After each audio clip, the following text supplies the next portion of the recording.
on April 26, 1913. Atlanta was bustling with excitement for Confederate Memorial Day. Parades filled the streets, and the city was alive with a festive spirit. But for one 13-year-old girl, Mary Phagan, it was just another workday, one that would tragically become her last.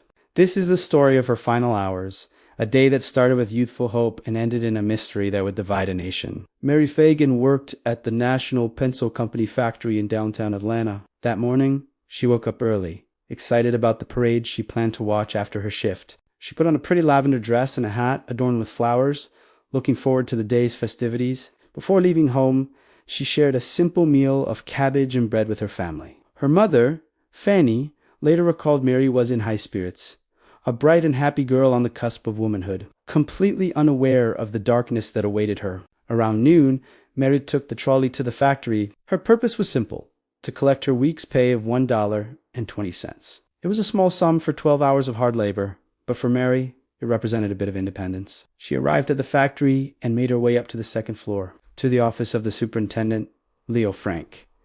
He was one of the last people to see her alive. She collected her wages and, according to Frank's testimony, she turned and left, seemingly on her way to join the crowds and enjoy the parade.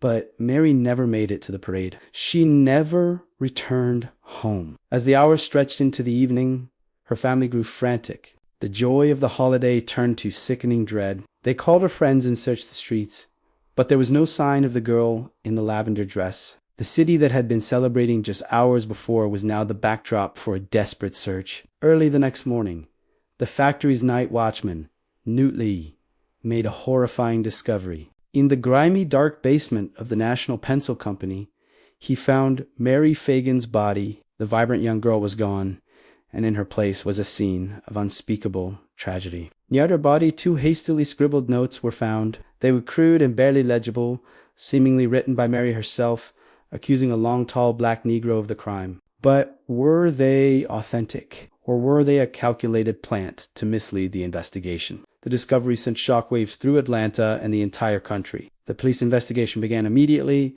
and suspicion quickly fell on 2 men: Lee, the night watchman who found her, and Leo Frank, the factory superintendent who was the last known person to see her alive. The case became a media sensation, fueled by sensational newspaper reporting that stoked public outrage and prejudice. The trial of Leo Frank would become one of the most controversial in American history, a story of justice and injustice, prejudice, and the tragic end of a young girl's life. The mystery of what truly happened in that pencil factory on that fateful day has lingered for over a century. What started as a young girl, a simple plan to watch a parade, ended in a crime that exposed the deep-seated tensions of the time. The legacy of Mary Phagan's last day serves as a somber reminder of a life cut short in a case that continues to be debated to this day. Thank you for watching. If you found this story compelling, please like this video and subscribe for more explorations into historical mysteries.